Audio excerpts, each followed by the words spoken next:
আসসালামু আলাইকুম। আশা করি আপনারা সবাই ভালো আছেন।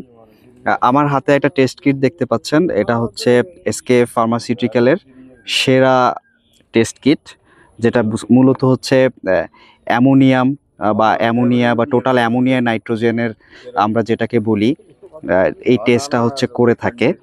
তো বাংলাদেশে আমরা সবাই যারা ম্যাক্সিমাম ফিশারিজ গ্রাজুয়েট বা এই ফিশের সাথে যারা কাজ করে, তারা সবাই এই টেস্ট কিটটার সাথে পরিচিত যে অ্যামোনিয়া আমরা হচ্ছে টেস্ট কিটগুলো দিয়ে মাপি। অনেকগুলো রিয়াজেন্ট থাকে। এই রিয়াজেন্টগুলা আমরা হচ্ছে ওয়াটার স্যাম্পল নিয়ে পুকুর থেকে রিয়াজেন্টগুলো দেওয়ার মাধ্যমে কালার চার্টের মাধ্যমে আমরা হচ্ছে দেখার চেষ্টা করি যে এখানে অ্যামোনিয়া আছে কি না, বা টোটাল অ্যামোনিয়াম নাইট্রোজেনটা আছে কি না, বা অ্যামোনিয়াম আয়নটা এখানে আছে কি না। এরপর আমরা কি করি, সাথে একটা পিএইচ টেম্পারেচারের সাথে একটা চার্ট থাকে, ওটার সাথে আমরা হচ্ছে চার্টের সাথে মিলানোর মাধ্যমে অ্যামোনিয়া যেটা গ্যাস, হ্যাঁ, এটা আমরা হচ্ছে মেজার করার কিন্তু চেষ্টা করি। তো সবাই আমরা এই টেস্ট কিটের রিয়েজেন্টগুলো সম্পর্কে জানি, বাট অ্যাকচুয়ালি এই রিয়েজেন্টগুলোর ভিতরে কি থাকে এটা সম্পর্কে কিন্তু আমাদের একদমই বলা চলে যে 95%-এরই কোনো ধরনের কোনো নলেজ নাই। তো আমি এই ব্যাপারটাই আজকে হচ্ছে একটু শেয়ার করতে চাচ্ছি সবার উদ্দেশ্যে, যে অ্যাকচুয়ালি রিয়েজেন্টগুলোর ভিতরে কি থাকে, যার কারণে একটা সুন্দর এখানে হচ্ছে একটা কালার ফর্ম হয়, যে কালার চার্টটা দেখার মাধ্যমে আমরা বলতে পারি এখানে কি পরিমাণে আমার অ্যামোনিয়াটা এখানে আছে। তো এই যে এখানে ম্যাক্সিমাম হচ্ছে অ্যামোনিয়া টেস্ট কিটে দেখবেন 3 ধরনের হচ্ছে রিয়াজেন্ট থাকে 3টা বোতলে, বা কোনো কোনো ক্ষেত্রে হচ্ছে 2টা বোতলেও হচ্ছে রিয়াজেন্টগুলো থাকে। তো এটা কিভাবে হচ্ছে কাজ করে, আমরা ওয়াটার থেকে যখন হচ্ছে স্যাম্পল নেই, পানির স্যাম্পল নেই, যে 5 ml হচ্ছে আমি এখানে হচ্ছে পানি নেই, পানি নেওয়ার পর ওই 5 ml এর মধ্যে কি থাকে, অ্যামোনিয়াম আয়নও থাকে, আবার অ্যামোনিয়াও হচ্ছে সেখানে থাকে। তো বেসিক্যালি অ্যামোনিয়াম আয়নটাকে যে NH4+ এটা রিয়াকশনটা করে না।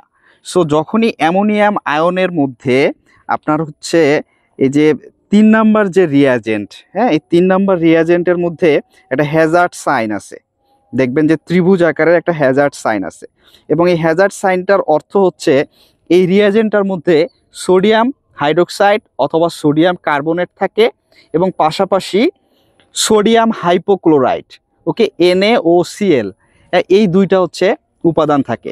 তো এখানে সোডিয়াম হাইড্রোক্সাইড থাকে, আমি বললাম সোডিয়াম হাইড্রোক্সাইডের কাজ হচ্ছে, সোডিয়াম হাইড্রোক্সাইড বা সোডিয়াম কার্বনেট এটা বেসিক্যালি অ্যালকালাইন সলিউশন তৈরি করে পানির। এখানে যে পানিটা আমি নিছি, এখান থেকে আমি যখন এই 3 নাম্বার ড্রপটা যখন এখানে আমি দিব, তখন ওই পানিটা বেসিক্যালি অ্যালকালাইন হয়ে যায়, অর্থাৎ পিএইচটা বেড়ে 8 থেকে 10-এর মধ্যে চলে যায়। পিএইচটা যখনই বেড়ে যায়, এই পুকুরের পানিটা নেয়াতে এখানে যে অ্যামোনিয়াম আয়নগুলা থাকে, এই অ্যামোনিয়াম আয়ন সবগুলা হাই পিএইচ হওয়ার কারণে NH3-তে রূপান্তরিত হয়।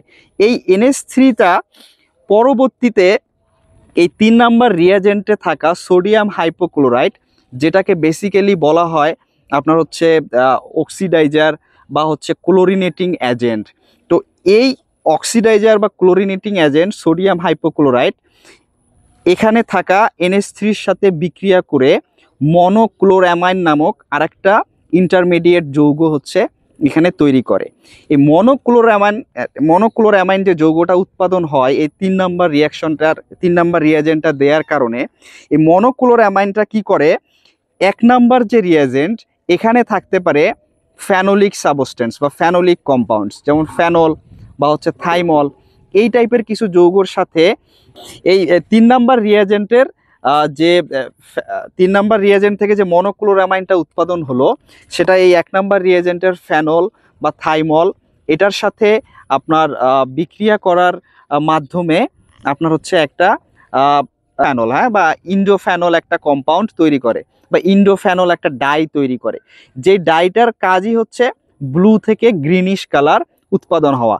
এবং নাম্বার যে সেকেন্ড যে একটা রিয়াজেন্ট থাকে, এই রিয়াজেন্টটার ভিতরে বেসিক্যালি সোডিয়াম সাইট্রেট যেটাকে বলা হয়, বা হচ্ছে বিভিন্ন সময় এটা দেখবেন অনেক সময় একটা লবণের মতো যৌগ দেখা যায়, যেটা মূলত কি করে, একটা বাফার এজেন্ট হিসেবে হচ্ছে কাজ করে। তার মানে আমি যে উপাদানগুলোর হচ্ছে নাম বললাম, যে এখানে থাকতে পারে সোডিয়াম হাইড্রোক্সাইড অ্যালকালাইন একটা কন্ডিশন তৈরি করে, যার কারণে আপনার হচ্ছে সোডিয়াম হাইপোক্লোরাইটের সাথে অ্যামোনিয়ার একটা বিক্রিয়া হওয়ার কারণে মনোক্লোরামাইন উৎপাদন হয়।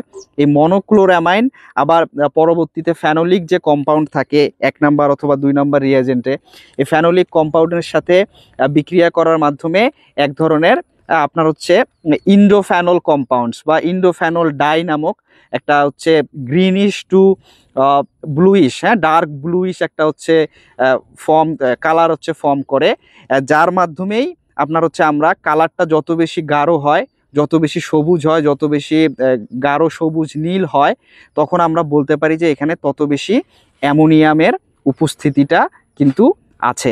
সো এই কারণেই এই প্রসেসটা, এই মেথডটার নাম হচ্ছে আপনার কালারোমেট্রিক মেথড, মানে কালার দেখে হচ্ছে টেস্ট করা অ্যামোনিয়া কতটুকু আছে। আবার ক্লোরোমেট্রিক মেথড, যেখানে আসলে সোডিয়াম হাইপোক্লোরাইডটা থাকার কারণে হ্যাঁ এখানে হচ্ছে ক্লোরিনের একটা যে বিক্রিয়া, এটার কারণে এটাকে ক্লোরোমেট্রিক মেথড বলা হয়। আবার হচ্ছে সবুজ কালার বা নীল কালার হওয়ার কারণে হ্যাঁ ইন্ডোফ্যানল রিয়াকশনও এটাকে অনেক সময় হচ্ছে বলা হয়ে থাকে। তো সো আশা করি এটার ভিতরে কি থাকে হ্যাঁ এই জিনিসটা হচ্ছে আজকে আপনাদের হচ্ছে ক্লিয়ার হয়ে যাবে। আসসালামু আলাইকুম।